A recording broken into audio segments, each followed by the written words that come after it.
So it's an absolute pleasure to be joined by Joe Black. How are you doing? Hello, hello, hello. I'm all right. I've been mainlining the coffee today. Another day in what appears to be a year of solitude for everybody. Firstly, I think we need to approach the subject of a cake that appeared from a certain brand on Valentine's Day. That was a very nice surprise. Do you know, I thought they were going to send me cloves, and then I got this is how you know it's a fancy delivery. When they don't press the buzzer, but they call your phone and say, "Hello, sir, there is a delivery for you." And I go outside, and there was a lovely blacked out car with a man in a suit. And he said, "Mr. Black?" And I said, "Yes." And he said, "A gift from H&M for you." And then he went to the back of the car and pulled out the biggest cake I've ever seen in my life and the biggest bouquet of roses I have also ever seen in my life. It was like wedding party sized things. That was a lovely surprise. Yeah, it's very strange of them. Very nice of them. Did you consider as like a peace offering, maybe sending a little piece to Rue? Absolutely not. Absolutely not. No, it's mine. Have you tried a piece yet? Is it good cake? Oh, it's very, very good cake. It was absolutely gorgeous. I don't know where H&M get their cakes made, but maybe I don't know how often they send out cakes. To be honest with you, I'm not sure. I'm not sure they're known for being a bakery, but it was absolutely very delicious. So it's a lovely way to spend Valentine's Day. Oh yeah, it's so big it didn't really even fit on my kitchen side. It's kind of like half floating off, and I've got a cat, and I'm just constantly living in fear that he's going to jump up onto the cake and put it all down.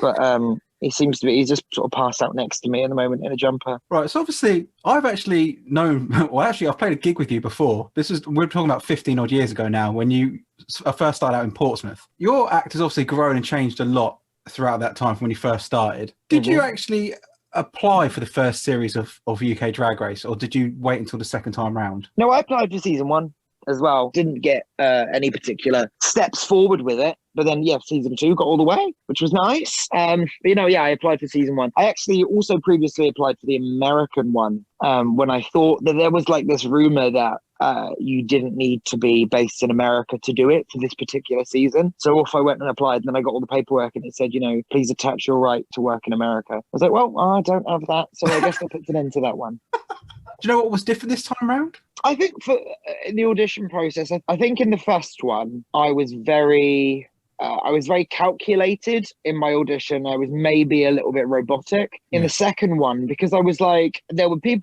other people in Brighton that I was certain was going to get it. So I approached the season two auditions a lot more casually and I think probably authentically, because I wasn't convinced I was going to get it. So I was less kind of controlling. And I guess controlling is the word to put it. I was much less calculated in the things I was saying and doing. So I guess the kind of, they always say, oh, be yourself, be yourself, be yourself. When you're filming something, when you're trying to get onto something, there's always, I guess, going to be an element of, I don't want to say, well, a disingenuousness. I don't know what the word would be. You're putting on a show. But for the season two audition, I wasn't really put on the show. I was super casual about it, and I guess that showed, and that's what worked. Obviously, maybe just you kind of took the pressure off yourself and allowed you to be you. Yeah, absolutely. Yeah, there was no. I did it I had a less intense, because it's quite an intense process, and I was a lot easier on myself, and I started way in advance, and I just did bit by bit by bit, and then placed it all together. The first season I crammed it. I was in America when they announced it was opening, and then I had something like a week before the deadline to get my tape in. So I got home from Seattle, and then I think I slept. I got in a couple of hours. Slept, woke up, got straight on with making it, and it was like 3 days solid, staying up till like 5, 6 in the morning, editing footage together. But this one was just a lot more casual. It worked out. Yeah. I mean, obviously it didn't work out quite as well as maybe planned, out in the first episode, but then coming back again, you were voted back. That I think, and I heard you in an interview, I think it was yesterday or the day before, that you were saying that it was an honor to come back, but you didn't actually want to stay again because of the people that had, worked through the other week. And I thought that was just a great sentiment, that it was an honor to come back, but you wouldn't have taken the place if you got to keep it as well. I think that was just wonderful. Oh yeah, I just, for me, it's like, I only found out 3 weeks before that I might have been coming back. I don't think I could have lived with the guilt of taking the spot of somebody that had got through episodes 2, 3, and 4 and done all those things. So even if it was for one more episode, like, I'm quite happy to be a guest player. That, they had spent 7 months knowing they were going back. I did not have that. I was sort of emotionally tapped out of the whole thing, because as far as I was concerned, like, I was done with it, and then I had to get back in the headspace of going through the process again. But no, I absolutely couldn't have rightfully. I mean, it's all well and good saying that, in the moment, would I have done it? Because it would have taken quite a lot of guts to, like, as someone else was walking away, to stand in the way and go, nah, I'm gone. But ideally, that's what I would have liked to have done. But the thing is, there's like a Drag Race curse of whoever comes back always leaves immediately anyway. Like, no one has ever stayed in all of the history of a returning person in the franchise. Yeah, so you just carried it on, lived on with the curse. Yeah, I know. I'm carrying on the trends. So I did want to ask you, because obviously, we actually grew up. So we both grew up in Portsmouth, and we know a lot of the same sort of people. Actually, you grew up with my wife, which is a very strange situation, because I found out you were in this series of Drag Race by basically she screamed and I thought someone had died because because she was like, "Oh, Joe Black's in the new UK Drag Race." I was like, "Okay." I thought something was massively wrong. I like ran down from my office thinking that major things were going wrong. But so it's great to see that. But when you first started out in Portsmouth, like I said, I played a gig with you a couple of times, like at the Junkyard show at the Havana Club and things like that. Yeah, I was going to say, where was that? I loved the Havana Bar. Yeah. I used to go there. I mean, it's closed down now, so I can say this rightfully. I used to go there underage because they never ID'd people. And I remember we'd get jugs of sangria. And then, me at sort of, I guess, 16 or 17 years old, dressing like Tom Waits at 16 or 17 years old, drinking sangria, like, what sort of 16-year-old dresses like Tom Waits? I mean, that says a lot about me. Drinking sangria in like the dirtiest. It was a filthy little dive bar, wasn't it? I loved it. Yeah. But there was a certain character to it. But yeah, did it have like flat? Let me see if I remember this. Did it have like? Do you know the kind of place where the music isn't that loud, but there's still like flashing lights? Yeah, it was that kind of place, wasn't it? Yeah, it was very much. A very, very small stage. Oh yes. But when you were starting out, because like for me, Portsmouth at that time, like we're talking like 15 odd years ago, didn't seem very inclusive. It seemed very like lads, navy. That's sort of like.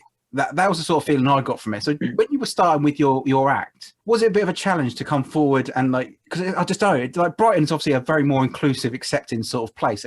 I didn't feel like Portsmouth was like that 15 years ago. Like, was it difficult? Oh no, it absolutely wasn't like that 15 years ago. It's the thing with like not necessarily. I mean, most seaside towns, to be honest, but Portsmouth is very much like a naval. It's a naval town. You're right, lads, kind of thing. But I think also that's kind of why I think I did well and quite quickly. It is because no one else was doing that. And then thinking back to it, I was doing that in some really, really rough venues. I didn't care. I was, that was there.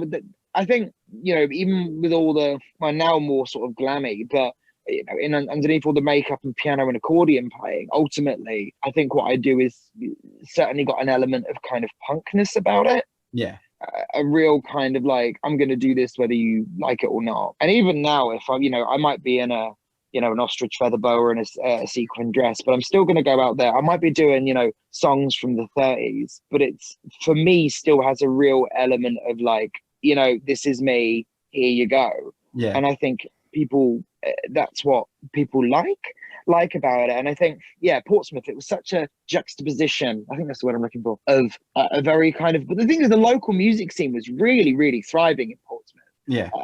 As well. And I mean, obviously now local music scenes are not thriving anywhere because there is none. Everyone's at home. Very local, isn't it? In your own house. Yeah. And I think I was doing something so different that I think I kind of got kudos for going against what the city was. Yeah. I mean, no one has ever replaced you Since you've moved to Brighton, there's not been another Joe Black in Portsmouth. You are very unique, and you have not been replaced yet. Thank you. I'm good, and I've stuck to my. That's the thing with Drag Race as well, is that Drag Race has an element of adapting to the format of the show, and I don't think I did that at all, and I don't think I would have done myself a disservice by changing myself to fit it. Yeah, and I think that's one of the things I'm most proud of, that no matter what, I've always managed to stay Joe Black.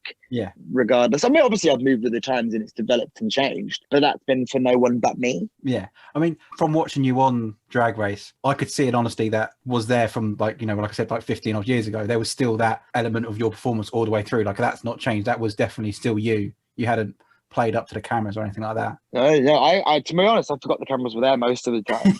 And sometimes I'd like say something and be like, oh, this is being filmed, isn't it? This is being filmed. And I just entirely forgot the cameras were there. And actually, in episode 1 in particular, everyone's really, really fighting for their screen time. And I just said nothing because I was just like, well, you know, everyone's all just, you know, being loud and stuff. And I'm just, I'll just get on with it. Yeah. That was which I don't think makes great reality television necessarily. But I'm very proud that I still managed to be me. I was a bit Malfear in episode 5, but still, again, quite authentically myself. Yeah. No, I know you're a very busy man nowadays. You've got another interview to do just after this, but you are coming back to Portsmouth to play the wedge, which is going to be wonderful to see. It's in November time, isn't it? It is in November. Hopefully, by then, you know, the world's less crazy and that actually will go ahead as planned. Well, this show has been rescheduled, I think, 3 times. Yeah. So I think this is rescheduled number 3. And I think it was supposed to be like last May. Then we moved it to October. Then we moved to October. Then we moved it to February. No, March. And now we've moved it to November. So this is the 4th date we've had. Yeah, I love the Wedge Room so much. Yeah, I mean, yeah, it's a wonderful venue. Best of luck with everything else that you're doing, all the mammoth things you're doing. You've got gin on the go now, a lovely cake to smash through, and then an amazing tour coming up. Yeah, it's been amazing to chat to you, Joe, and hopefully lovely see you in November. See you in November, I hope. Yeah, thank you very much. Bye. Bye.